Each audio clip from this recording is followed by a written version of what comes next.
কার phone দীপ? এত চিৎকার করছো কেন? কি হয়েছে? আরে আপনি চুপ করে আছেন কেন? আপনি ফোন করে কাঁদবেন বলে কি আমি ফোনটা ধরেছি? কি হয়েছে বলুন।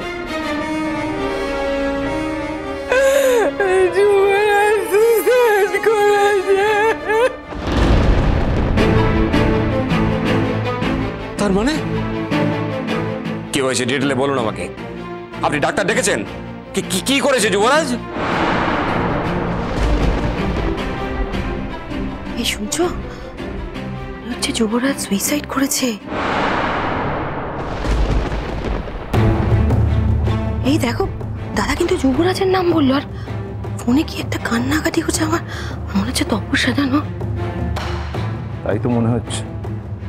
একটা মানুষকে শুধু শুধু মরতে হলে একজন মানুষের জেদের জন্য।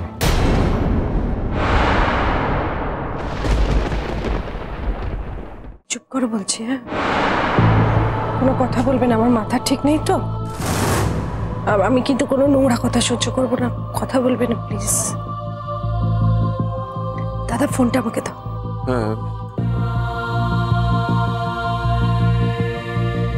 অপরূপা, আগে ঠান্ডা মাথায় ভালো করে শোনো উনি কি বলছেন।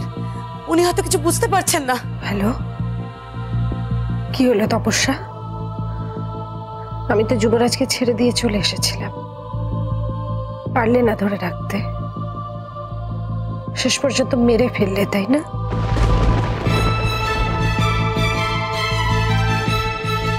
তুমি এখন আমাকে দোষ দিচ্ছ অপরূপা, আমাকে দোষ দিচ্ছ। তুমি তোমার ভালোবাসার ভয় করো, তুমি তোমার ভালোবাসার ভয় করো। তুমি তো যুবরাজকে ছেড়ে চলে গেলে। অপরূপা, যদি তুমি সত্যি সত্যি সত্যি সত্যি সত্যি সত্যি যুবরাজকে ভালোবাসতে, তাহলে মানুষটাকে মৃত্যুর মুখে ফেলে দিয়ে চলে যেতে পারতে না। ও তো তোমার কাছে গেছিল, তোমার কাছে ফিরে গেছিল, ও তো গেছিল তোমার কাছে ফিরে, তুমি তোকে ধরে রাখতে পারলে না। তুমি তো জানতে আমার কাছে আর ফিরবে না, তুমি কেন চলে গেলে আমার উপর? আমি তো চলে যাচ্ছিলাম, তুমি এইটুকু সহ্য করতে পারলে না?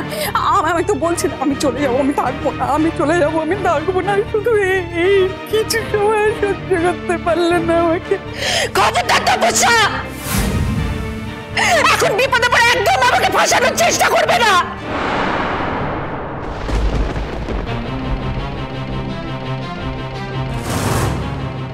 যুবরাজের যদি কিছু হয়,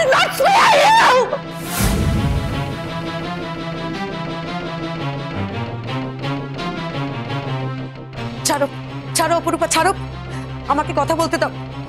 এখন ঝগড়াঝাটি করার সময় নয়।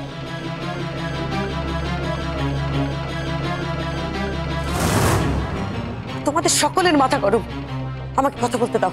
তোমার কি বুঝতে এখনো সময় লাগছে বৌদি? আমার তো মনে হয় এখানে দাঁড়িয়ে দাঁড়িয়ে এখন কথা বলে সময় নষ্ট না করে অপরূপার যুবরাজের কাছে যাওয়া উচিত। কিচ্ছু হবে না, দেখিস, আমি বলছি, আমি তো মা, আমি বলছি কিচ্ছু হবে না। যুবরাজ এত বড় ভুল করতেই পারে না, কিছুতেই না। এত বড় ভুল কিছুতেই করবে না, না না না। মাও এরকম বড় একটা কাণ্ড কেন করলো? আমি বড় বৌদি বলছি, বলুন আপনার কি বলার আছে, বলুন। আমরা আজ বিকেলবেলা বিকেলের ফ্লাইটে দিল্লি চলে যাব বলে স্থির করেছিলাম।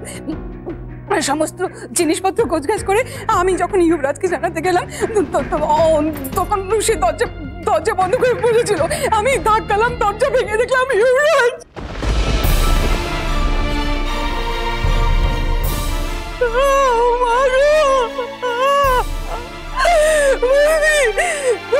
শুধু অপরূপার জীবনটা শেষ হয়ে যায়নি, জীবনটা শেষ হয়ে গেছে। আপনি আগে বলুন, আপনি কি দেখলেন? আপনি কি ডাক্তার দেখিয়েছেন?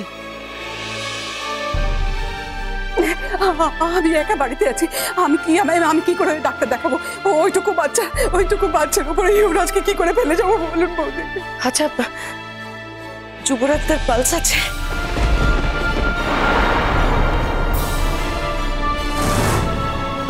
আমি কিছু বুঝতে পারছি না। আমি ওকে ওকে অনেক জাগাবার চেষ্টা করলাম, অনেকবার ধাক্কা দিলাম, ও তো হাত পা কিছুই নাড়ছে না। আমি কিছু বুঝতে পারছি না, আমি কিছু বুঝতে পারছি না।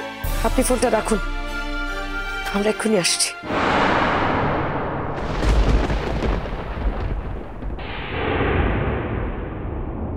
তোমরা শুনলে তো, আর এক মুহূর্ত সময় নষ্ট করা যাবে না। আমাদের ইমিডিয়েটলি যুবরাজদের কাছে যেতে হবে। গিয়ে কোনো লাভ হবে? বোকার মতো কথা বলো না অপরূপা। আর 5 জন যে কথা বললে মানায়, সেটা তোমায় মানায় না। কি কাণ্ড! এত বড় একজন জ্ঞানী মানুষ, এত বড় বড় কাজ করেন, তিনি এরকম একটা বোকার মতো কাজ কি করে করলেন বলো তো অংশ?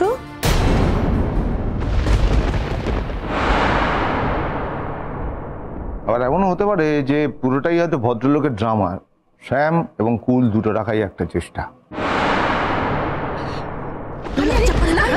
যে লোকটা বেঁচে আছে কিনা সেটাই জানেন না, তার সম্বন্ধে একটা নোংরা কথা বলতে লজ্জা করে না? আরে ছাড়ো ছাড়ো ছাড়ো অপূর্বা, ওই জিনিসটা যে ওদের নেই সেটা কি তুই জানিস না অপরূপা? এখন ওদের সঙ্গে সময় নষ্ট না করে শিগগিরই চল, আমাদের যেতে হবে। দাদা, আমাদের না হয় লজ্জা নেই, এই কথাটা সবাই জানে, কিন্তু যিনি বলছেন তার কি লজ্জা আছে? থাকলে ওই মানুষটা এরকম হাল করে ছাড়তো না।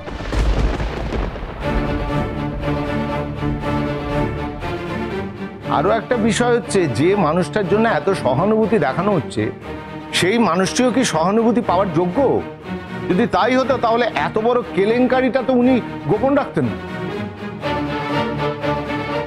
তাছাড়া আবার কি, দুটো বউ, আগের পক্ষের বাচ্চা, এসব নিয়ে এখনকার দিনে যদি কেউ সংসার করতে চায়, সেটা তো সম্ভব না।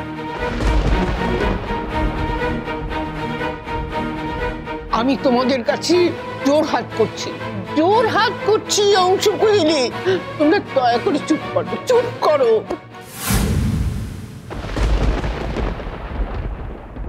দাদা, পায়েল, আমি কি তাহলে এই মানুষটার মৃত্যুর কারণ হলাম বলো? হ্যাঁ, আমাকে ফিরিয়ে নিয়ে যেতে তো এসেছিল, কেন ফিরে গেলাম না বলো ওর সঙ্গে? ওর ডাকে সাড়া দিলাম না বলেই তো। লক্ষ্মীটি, এখন এসব কথা বলে কোনো লাভ নেই অপরূপা। আর এই কথাটাও তো সত্যি, তপস্যা একা একা কি বা করবে? ওদের নাকি আজ দিল্লি যাওয়ার কথা ছিল।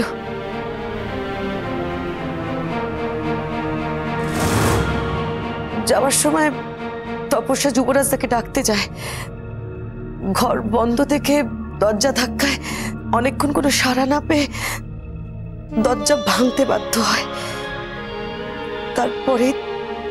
তারপরেই দেখে।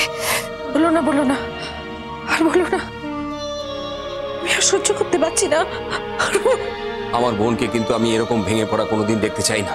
যে কোনো পরিস্থিতিতেই আমার বোন যে ঠান্ডা মাথায় সিচুয়েশন হ্যান্ডেল করতে পারে, এটাই আমার জানা ছিল।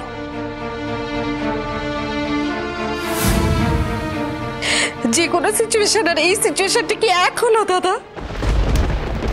আজকে যদি যুবরাজের কিছু হয়ে যায় তো সেটা আমারই হওয়া। যুবরাজের মৃত্যু আর আমার মৃত্যু থেকে কোনো পার্থক্য আছে?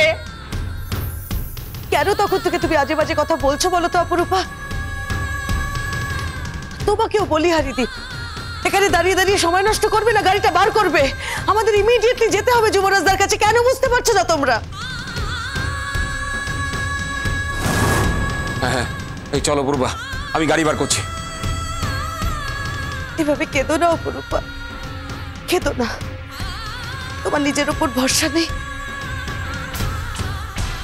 তোমার নিজের ভালোবাসার উপর জোর নেই? আমি বলছি অপরূপা, যুবরাজদার কিচ্ছু হবে না, ওর কোনো ক্ষতি হবে না। আমি বলছি আমাদের ইমিডিয়েটলি একজন ডক্টর নিয়ে যেতে হবে।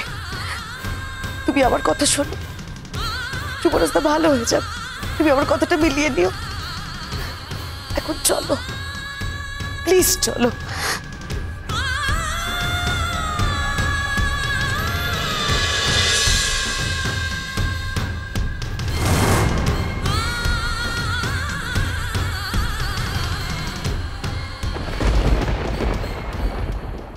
ওনাকে এক্ষুনি একটা ইঞ্জেকশন দিতে হবে, এতে জ্ঞান ফিরলে ভালো, আর না ফিরলে ইমিডিয়েটলি হসপিটালাইজ করতে হবে। চোখের তারা